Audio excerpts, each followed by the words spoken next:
11 ছেপ্টেম্বৰ এই দিনটোতে 1895 চনত মহাৰাষ্ট্ৰত আচাৰ্য বিনোবা ভাৱেৰ জন্ম হৈছিল। তেখেতৰ আচল নাম বিনায়ক নৰহৰি ভাৱে।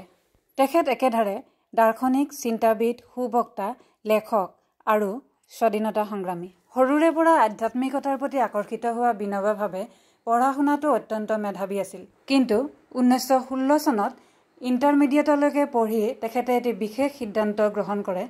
সেয়া হ'ল বাৰাণসীলৈ গৈ সংস্কৃত অধ্যয়ন কৰা।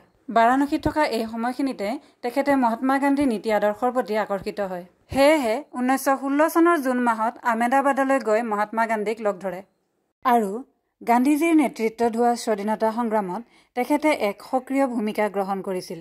ইয়াৰ বাবে তেখেতে কেইবাবাৰো কাৰাবাসো খাটিবলগীয়া হৈছিল।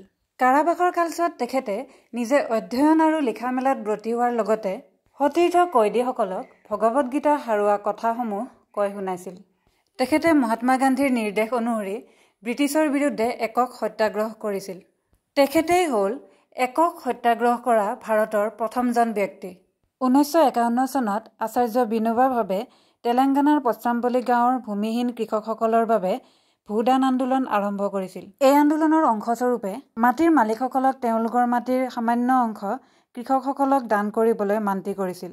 এইজন মহান ব্যক্তিক 1958 চনত ৰামন মেগছেছে বঁটা প্ৰদান কৰা হয়। এইজন আচাৰ্য বিনোবা ভাৱেই হ'ল ৰামন মেগছেছে বঁটা লাভ কৰা প্ৰথমজন ভাৰতীয়।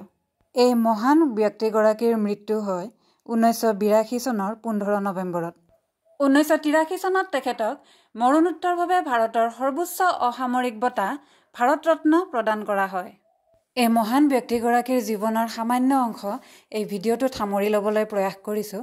আশা কৰিছোঁ আপোনালোকে ভিডিঅ'টো চাই ভাল পালে।